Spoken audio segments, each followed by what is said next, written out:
Alright, so jom kita start sesi kita pada pagi ni. So 3 April 4 2024 sekarang kini kalender ekonomi yang terdapat pada hari ni. So boleh fokuslah di pasaran di Eropah dan juga US pada bulan malam nanti. Kita ada ISM PMI. Okey, dan yang seterusnya untuk S&P 500 buat masa kini indeks didagangkan rendah selepas pelabur menilai daripada laporan data inflasi yang lepas dan juga data ekonomi yang kukuh. Jadi apa yang berlaku adalah menyebabkan pelabur beranggapan Federal Reserve mungkin akan mengekalkan kadar faedahnya untuk tempoh jangka masa panjang dan memberi kesan negatif kepada pasaran equity dan juga indeks.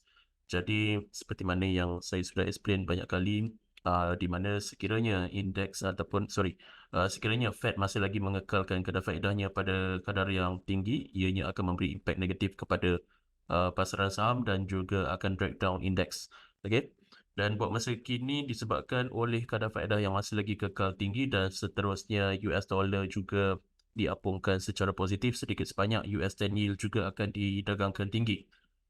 Dan ianya akan memberi impak negatif kepada pasaran berisiko tinggi iaitu pasaran saham ataupun pasaran equity dan juga indeks. Dan daripada sudut teknikal pula, parasaga gagal disokong oleh trendline jangka masa panjang dan EMA 21 dan juga 34 hari menggunakan Fibonacci sequence bertindak sebagai para sokongan lanjut. Volume juga dilihat menurun selari dengan penjualan di dalam pasaran indeks dan pengukuhan di dalam harga pasaran komoditi minyak juga menjadi salah satu petanda permintaan di dalam pasaran meningkat disebabkan oleh pertumbuhan ekonomi yang masih lagi pesat. So apa kaitan dia minyak dan juga pasaran ekonomi ataupun pasaran saham dan juga indeks sebagai leading indicator kepada ekonomi sesebuah negara? So apa yang berlaku kalau kita lihat pasaran minyak seperti mana yang saya dah explain di dalam market outlook saya semalam. So apa yang berlaku adalah apabila permintaan di dalam pasaran minyak meningkat, okay, harga akan meningkat. Dan seterusnya, itu adalah salah satu indikasi di mana pertumbuhan ekonomi masih lagi berlaku. Dan seterusnya kalau kita lihat indeks S&P 500 semuanya dah membuat all time high. Okay, dan indeks-indeks lain di seluruh dunia juga dilaporkan sama. Jadi apa yang berlaku buat masa kini, kita nampak akan berlakunya orang panggil pelabur akan mengakses daripada sudut Federal Reserve kemungkinan besar akan mengekalkan kadar faedahnya pada kadar yang tinggi untuk menurunkan kadar inflasi untuk tempoh jangka masa panjang. Jadi apabila kita lihat situasi ini kemungkinan besar akan berlaku, sudah pastilah akan menyebabkan indeks didagangkan rendah.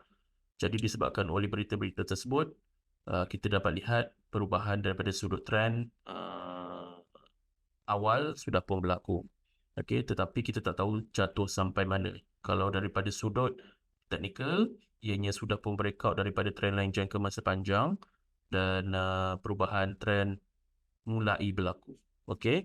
Dan kalau kita lihat daripada sudut teknikal, uptrend pada mulanya didagangkan dalam keadaan positif dan seterusnya trend pada mulanya didagangkan dalam keadaan positif dan seterusnya gagal untuk mencipta peak yang lebih tinggi daripada sebelumnya.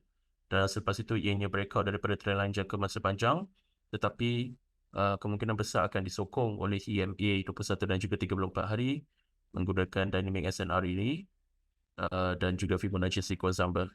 Jadi apa yang kita boleh jangkakan? Apa yang kita boleh jangkakan ianya akan disokong oleh para sokongan tersebut dahulu sekiranya breakout dan mempunyai tanda-tanda perubahan arah trend iaitu dengan adanya dead crossover dan sebagainya, kita jangkakan ianya akan berlarutan ke parasal lebih rendah. Dan kalau kita lihat volume juga sama, semakin lama semakin rendah selari dengan trend semasa. Jadi tanda-tanda pembelian di dalam pasaran tu tidak ada buat masa kini. Dan untuk CBOE VIX ataupun Volatility Index ataupun nama dia sebagai Sentiment Index ataupun dikenali sebagai Greed and Fear Index. Ini juga menjadi salah satu petanda di mana kita boleh lihat perubahan kemungkinan berlaku di dalam pasaran indeks. Okay, so Sentiment Index dan juga Index kita boleh gunakan. Okay, kita boleh gunakan CBOE VIX ini untuk kita trade index di Amerika Syarikat. So, sentiment index VIX pula berada di paras 14.6 mata, hampir 15 mata. Jadi ini menandakan pelabur dalam keadaan ketakutan untuk berada dekat dalam pasaran berisiko tinggi iaitu di dalam pasaran equity dan risk off mode sedang berlaku. Bermaksud pelabur keluar daripada pasaran berisiko tinggi dan mereka akan beralih kepada aset-aset ataupun instrumen safe haven. Itu sebab kalau kita lihat semalam, gold telah pun mencapai ke paras harga yang tertinggi lagi, iaitu 2080, somewhere around that. Okay? Dan seterusnya kalau kita lihat pelabur memasuki ke dalam pasaran bond dan macam-macam lagi. So all these safe haven asset adalah pilihan pelabur masa kini berbanding daripada pasaran berisiko tinggi. Dan disokong pula oleh sentimen-sentimen semasa, iaitu daripada sudut geopolitikal, menyebabkan pelabur beralih kepada aset safe haven berbanding daripada pasaran berisiko tinggi masa kini. Jadi kalau kita lihat CBOE VIX diapungkan tinggi selepas didagangkan sekitar 13 mata dan ianya diapungkan sehingga ke paras 14.61 mata pada sesi Asia pagi ini. Dan seterusnya sudah pastilah apabila CBOE VIX ini diapungkan tinggi, ianya akan sedikit sebanyak memberi impak negatif kepada pasaran indeks di Amerika Syarikat. So yang berwarna gold ini adalah S&P 500. Okay. So kenapa saya menggunakan S&P 500 berbanding daripada Dow Jones dan juga Nasdaq? Kerana Nasdaq adalah untuk teknologis company saja dan juga Dow Jones adalah untuk 30 company saja. So ianya tidak secara menyeluruh. Jadi saya menggunakan S&P 500 supaya kita melihat ekonomi secara menyeluruh daripada pelbagai sektor. Jadi ianya lebih tepatlah kita menggunakan S&P 500 berbanding daripada indeks-indeks yang lain. Tetapi perlu ingat, indeks di Amerika Syarikat terdapat 3, S&P 500, Dow Jones dan juga Nasdaq. Jadi ketiga-tiga itu bergerak selari di antara satu sama lain. Jadi kalau S&P 500 didagangkan rendah, lagi 2 major indeks akan didagangkan rendah juga.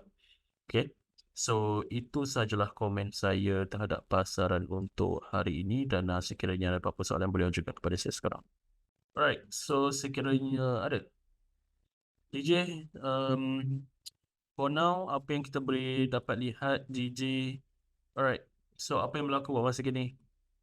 Perubahan arah trend sebenarnya mulai berlaku, tetapi apa yang kita boleh jangkakan, kenaikan ini hanyalah bersifat sementara saja dan seterusnya akan memberi impak negatif kepada DJ. Kerana yang pertama perlu ingat apa yang saya cakap tadi, pelabur telah pun keluar daripada pasaran berisiko tinggi. GJ ataupun pound adalah mata wang berisiko tinggi. Jadi sedikit sebanyak akan memberi impak negatif kepada mata wang pound dan seterusnya pelabur beralih arah kepada aset-aset berisiko rendah dan juga mata wang safe haven.